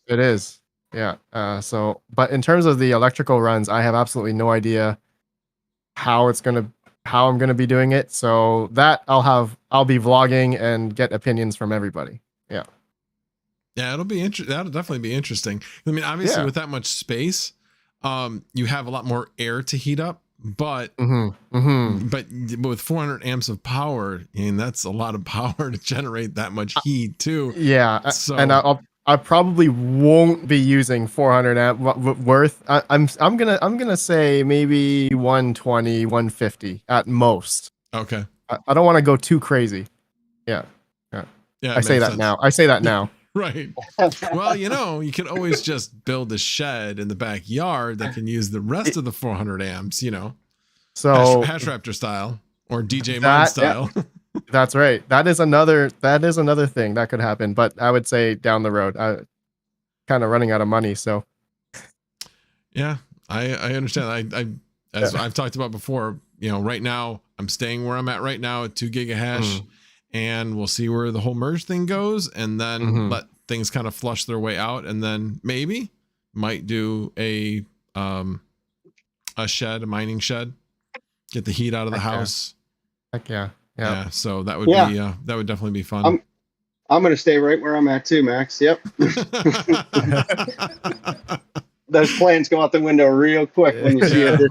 Well, when you see a 20 to 25% price drop, it's very tempting. Yeah, Panda. I don't know if you were watching earlier, but the Asus GPUs actually they dropped their prices. So I got a 3060 today for $400. Oh. Yeah. I know it's a 3060, but $400. When was the last time you saw a 3060 in a store for $400? It's crazy. Oh yeah. I just couldn't pass it up. Yeah. My wife just said, end of July, you'll see prices there or lower. But yeah. But as Fair I mentioned, point. I mean, it still seems like a great deal because, you know, I bought that same card, the exact same card a month and a half ago for $489. It hasn't made $80. Well, no, it hasn't made $80 for me since then. I mean, I can probably close to around 50, 40, 45 to 50 would be my guess. So not that far off, but still, we're not at the point where you can buy a graphics card for overprice and think you can make up the difference for when the price would come down on the graphics cards. So yeah, anyway. So yeah. Have you guys noticed GPU prices going down in your areas much? Like a lot more than what it was maybe a couple months ago? I honestly haven't really been looking. The only cards I've been trying to get have been the Best Buy, you know, FE cards. Right. I haven't been very successful doing that yet. But everybody's looking for those. So yeah, that's true. Yeah. I'm trying to look for like 6 more. right.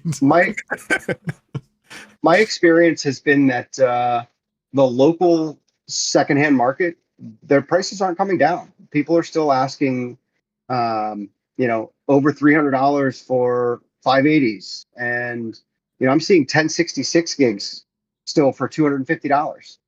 Oh my god, Yeah. It's crazy. You know, their 1660 supers are selling cheaper in the store than what I can find them in the local secondhand market. So I think people are desperately trying to get as much as they possibly can, at least in my local area. That's what I've seen as well. And funny you mentioned that because I don't know if it was you read or somebody else that said it, that people that you normally buy from, it was DJ Mines, I think, that had said it, that people that he normally buys from, they're coming out and saying, hey, do you need anything? Can you buy this? Can you buy this? Oh, yeah. Alibaba. Yeah. That is a great indication that things are sitting that weren't sitting before. And they're not ready to lower prices, but it's right around the corner that they're going to have to if they want their product to move, because they're going to be so nervous that the trend is there.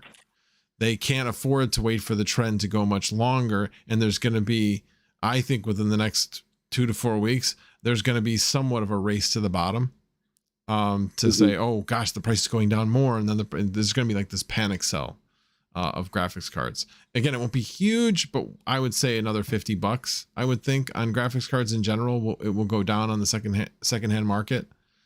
But I don't know. Time will tell. Time will tell. Yeah. Are you seeing the same thing, Panda, where you're at? No, up in Canada here, the prices are still extremely inflated. Yes. Yeah. Scalped. Yeah. It hasn't gone down. Maybe like $100. I don't know. It's in Canadian, things are about 30 to 35% more because of USD is better value. And then, things just suck. Plus a lot of the retailers up here account for the like customs duties and shipping from USA to Canada. And so they factor that into the price retail for the consumer. It's just like, okay. Right. Yeah. So you're really getting it you're getting it bad on both ends, really. Yeah, exactly. Yeah, I know that. So were you guys affected by the tariffs at all up in Canada? Yes. Even though we technically didn't have that tariff in Canada, but most of our product came from the US anyway. Yeah, see, that's kind of it really shouldn't be that way. They can bring things in bond through the US that is destined for Canada, or destined. So when I worked in electronic manufacturing services, we had manufacturing plants in Mexico. We have 3 of them in Mexico. And so when the buyers were buying things, they would bring things in bond that would be destined for Mexico. So even though they came into the US, they would not be tariffed because they went to Mexico. By the way, this is the whole reason why I get really frustrated about the tariffs, is because, you send something to Mexico in bond, not tariffed, and then they get manufactured into something that gets brought into the United States tariff-free.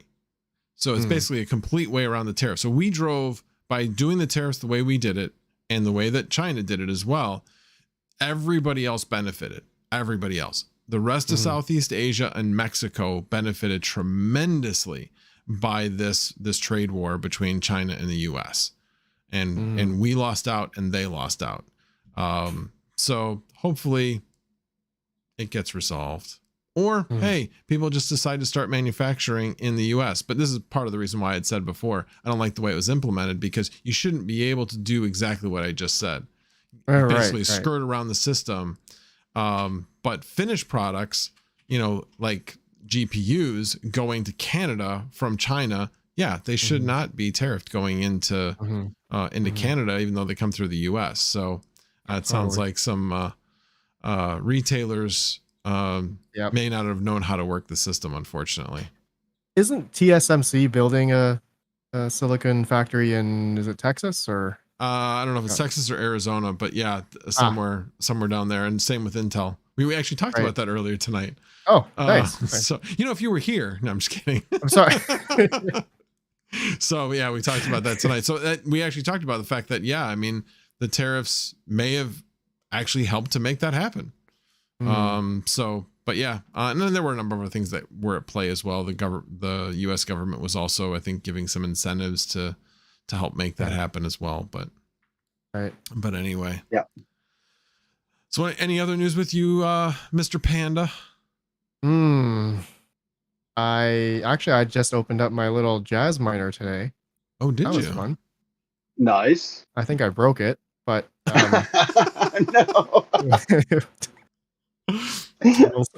Actually, I was gonna mention something to you. Did you see Linus's latest video with his server where they like rebuilt a server, a super micro server? Yeah, I think so. Yeah. Did you hear the comment? Did you hear the comment at the very, very end of the video? No. Where they talked about having like an 8 GPU server and from NVIDIA. And do you think NVIDIA would be mad if we mined on it? I thought that was like, they already hate us anyway, so what difference does it make? And I was like, would love to see that. Yeah, I would too. But I'm sitting here going, they're in the same general area. Maybe you could like pretend to like sneak in and make a video on it where you actually test it instead of them.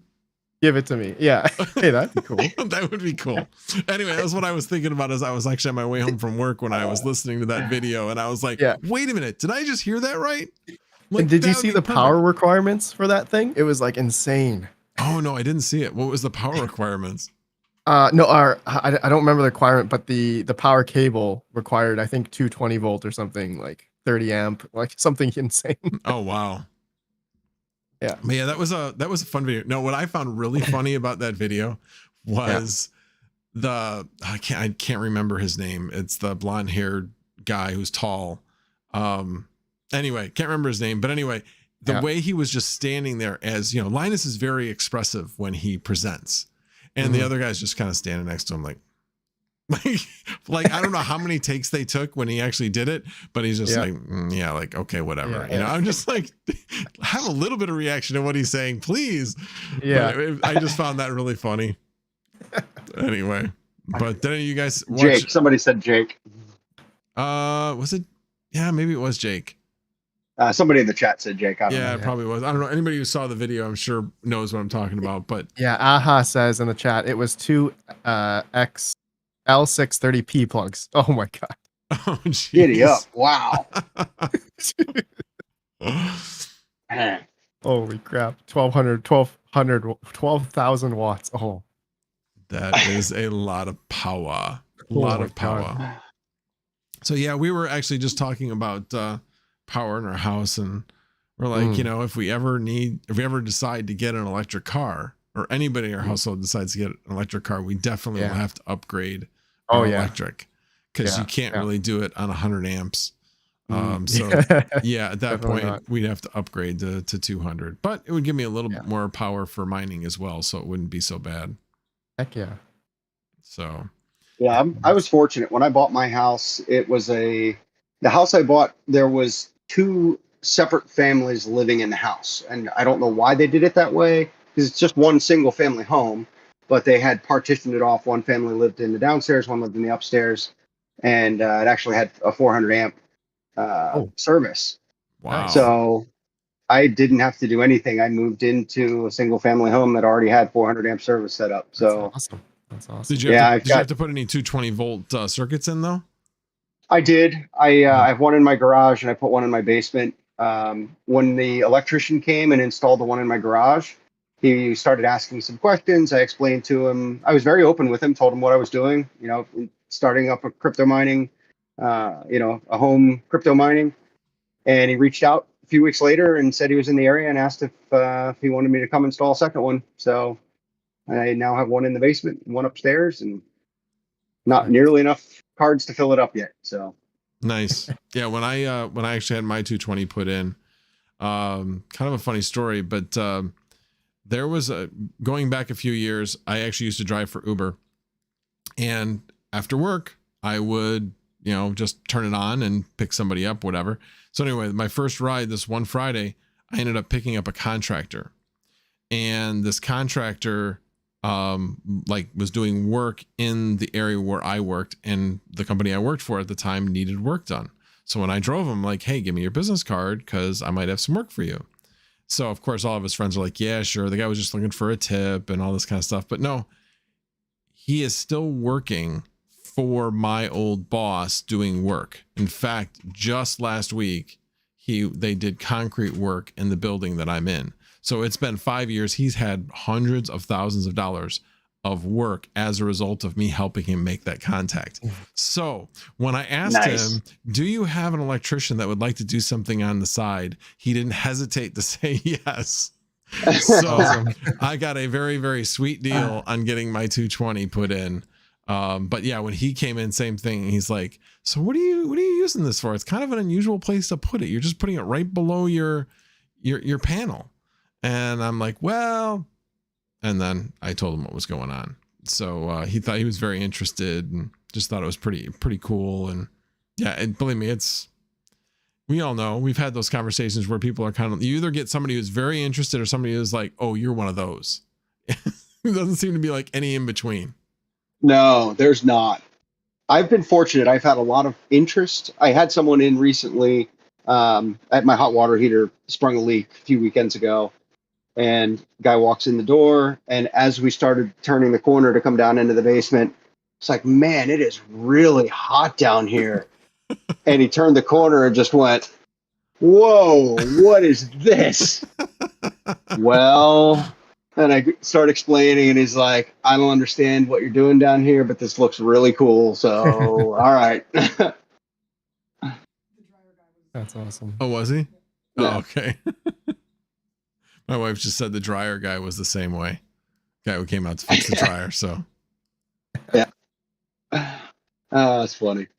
Yeah. Any type of person that comes into the house will actually have those same types of reactions. No question. But yeah, we actually, we have, speaking of dryer and washer, we actually just recently fixed our washing machine. It had sprung a leak. And we have a 33, hang on a second. We got a 92, so 30-year-old. Oh, wow. That's right. I got it at 90, 32-year-old washer and dryer Maytag. And every time we get it fixed, we go to the same place that sells the parts. They're like, whatever you do not get rid of this thing. It is ultimately repairable and it's cheap to repair. And they're right. It really is cheap. The only problem you can have on these things that takes a lot of time and effort, you got to have the right tools, is if your tub needs like bearing replacements or bushing replacements, those types of things, where you actually have to take the dryer tub out or the washing tub out to replace the bearings. Those are the only really big repairs. There's just not really much in the way of electronics in them. It's all mechanical. So which is great. Yeah, exactly. So in this particular one, it was the water pump, the discharge pump was broken. And so all we had to do is go down there and go down to the local supply shop. It's like 10 miles away, get it. And took us, I think from start to finish, took us about 3 hours from identifying the problem, getting the part, and getting it installed. So I'm the one who figures it out. My wife's the one that installs it. So My parents have like a 25-year-old GE fridge, still going. nice. Yeah. Yeah, I'm hoping the fridge Right. continues to last, but I know that Mining King was fridge. just rescued. I'm sorry, Max. I didn't mean to interrupt. No, that's fine. No problem. Yeah. Why did you switch, Mining King? Oh, the AirPods died. Oh, okay. My Got it. wife went and got me my gaming headset. Oh, No wonder we nice. didn't hear you talk. Yeah. Yeah. Well, because so I'm over in my little editing station here, and it's actually just an old TV I have hooked up. So this is just where I edit videos and stuff. So if I unmute it, it'll play from our meeting here. So then you'll hear everything everyone else is saying while I'm talking. So I muted myself. Got it. No worries. No worries. Yeah, I've had that happen where, yeah. So You know out how of much- curiosity though, about the 240 and the 220, I'm curious, how much did you guys pay? So this is my first time having 240 hooked up, and I got a company that's just local out here in Arizona, and it was about, I think it was like $1,400 or $1,500 for one 30 amp circuit. Oh my God. I paid, a lot. my mine was less than 300. Well, so you said yours was really close though, right? Yeah, Like, it's it was just right literally below- a direct run, Okay. but now they had to put it in a wall. So mine is a Hmm. flexible conduit run that he basically, drilled a hole in the wall, did the flexible conduit run, and connected it up into the box. So, I mean, it didn't take him very long. It took him probably an hour and a half. Well, it actually took him longer because he was missing something, so he had to go to the store and come back for it. But I think it was the copper was my enemy, because it was about 30 feet to my garage. They had to go up because my panel is outside on the opposite side of the house of my garage, so they had to go up and then through my attic and then back down into my garage, and that's how they ran it. So Yeah, that'll get you. I think it was the copper that killed me. Well, it's also mine- the amount of time is really what it comes down to. Mine was like really, really slow. I mean, or not really slow, but didn't take long to do. So it was really short amount of time. The funny thing was though, is the guy, I was talking to him. He's like, "Yeah, I'll be out tomorrow." I was like, "I got another job out here," and then he came out and he had like 6 guys with him, and they're like, "Yeah, we all just finished jobs around here." So like 3 of them were just standing around asking me questions like, "Why are you putting this in your garage?" Right? Like What you 3 doing, people, man? 3 people weren't Mining. working, and like else? the youngest guy was doing all the work. Yeah, that's when you start getting, can you show me your ID? Because I got to make sure you're not some undercover cop asking me why I'm putting in this in my garage, thinking that I'm putting in, growing tent or something for. There's actually in my son's Boy Scout group, there's actually an electrician, and I did mention, I was like, "Hey man, I was like, I heard you're an electrician." I was like, I'd like to run a 240, amp circuit out to my garage. He's like, "Yeah, it'll be like $300-500 probably, something like that." And I'm like, "All right." I was like, I don't have any problem paying you that or anything, man. I was like, "Let me know. I need it done like right now." And I don't know if he thought it was a joke or he didn't think I was serious, but he just never got back to me. So I just paid the company. Oh, that's a bummer that it costs that much more. Yeah. Yeah, I ended up paying for I did 230 amp, and then I did one 20 amp, 120, and mine was $500 for all 3. Oh, wow. Nice. Wow. But the flip side is the electrician wants to know more about mining. So his second trip back, when he came back, it was more, he wanted to ask more questions. So we sat down and talked about it for a while. He was here for, it took him a half an hour to do the electrical work and another hour and a half to talk about mining. So it was cool for me. Nice, that's the way. I mean, we all know we love to talk about mining. So yeah, it never hurts. Oh yeah.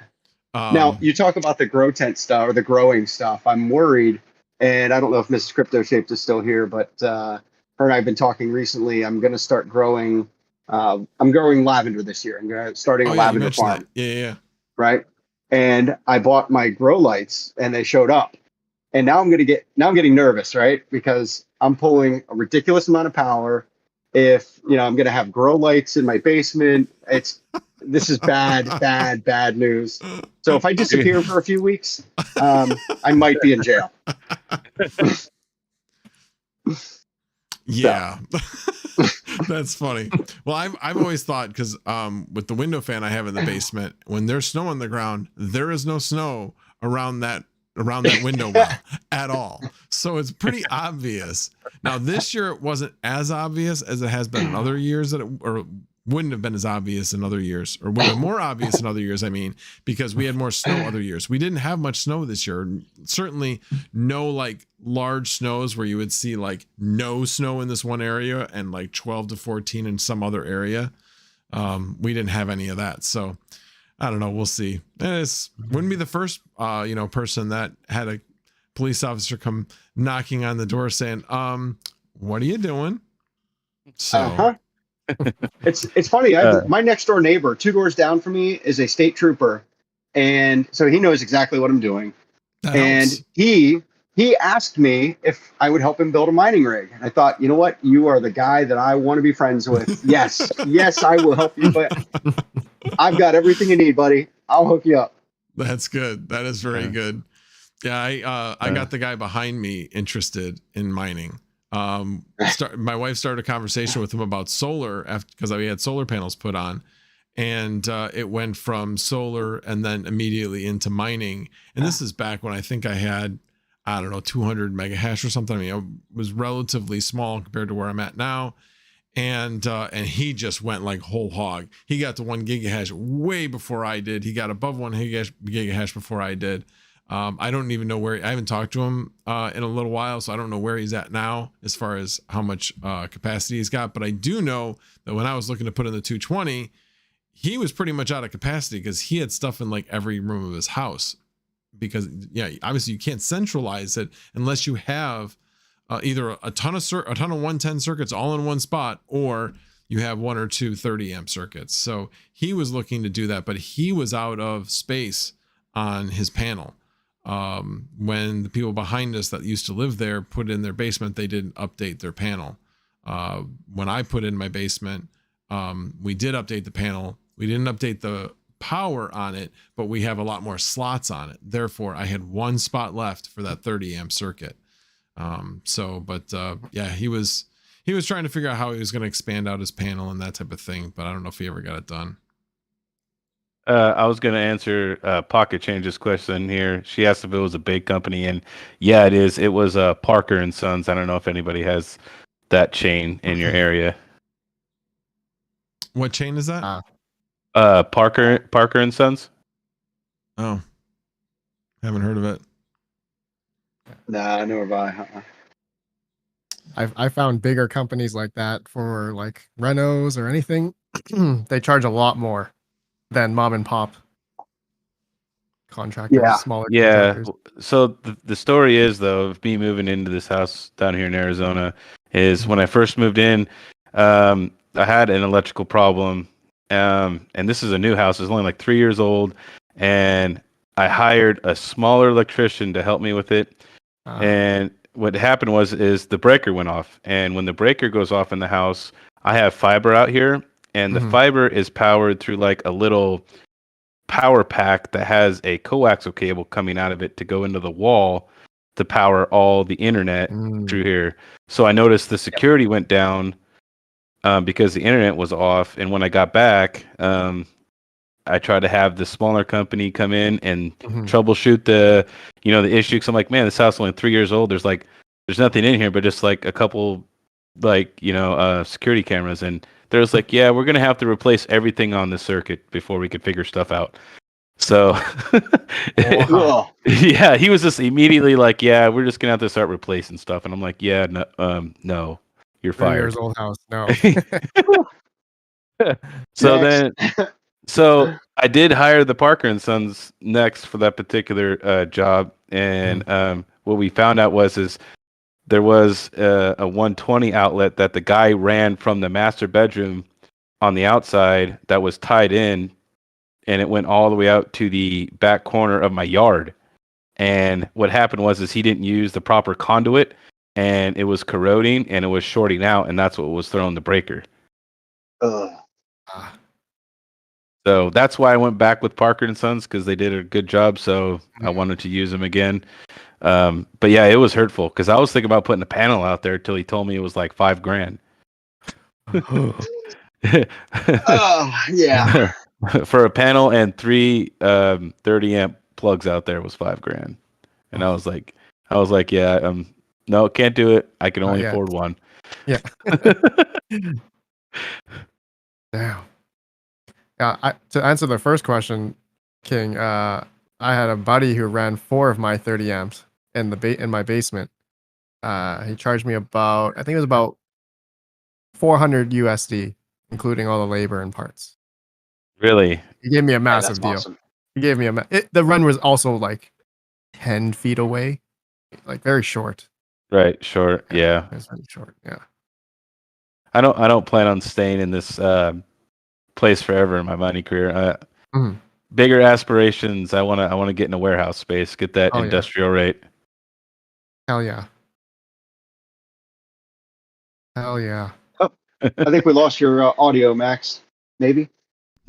Yes, I was going to ask my wife something, and then I didn't. I started to ask you guys actually when I was muted. Do you remember what we talked about earlier? Have you seen anything in the chat at all? About? No. Oh, no. Not yet. No, it wasn't. Nobody said anything. Well, sorry guys, y'all I've been lost trying to keep out. I'm going to put an end to this little contest. I did it on Monday. TPS 1, look over that shoulder. The flannel changed. So this is how I'm doing my giveaways. The first person that noticed that the flannel changes wins the prize. So anyway, That's awesome. Yeah, just remember that. Keep a lookout for the flannel changing.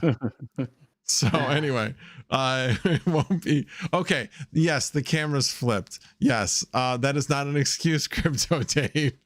That is not an excuse. The flannel. So S Chang, just so you're in the know. So that picture right there is a piece of flannel. I am known for wearing my flannel shirts. So there was a joke made. Here, this is what I'm gonna do. I'm gonna take a picture of your flannel right now on the wall. That way I can check it next time. Same. I just did that too. So there we go. No, it is not the same. Oh, this shirt is the same green flannel I've worn before. I'm not talking about the flannel shirt. I'm talking about the flannel on the wall. That is the first time that flannel has been in that frame. So the last time on the last video, it went from, diagonal from straight to diagonal. Yep. And I noticed it literally the second you went live. I noticed it. I left a very a cryptic comment in the front end because I didn't want to be the one to necessarily claim the prize, right?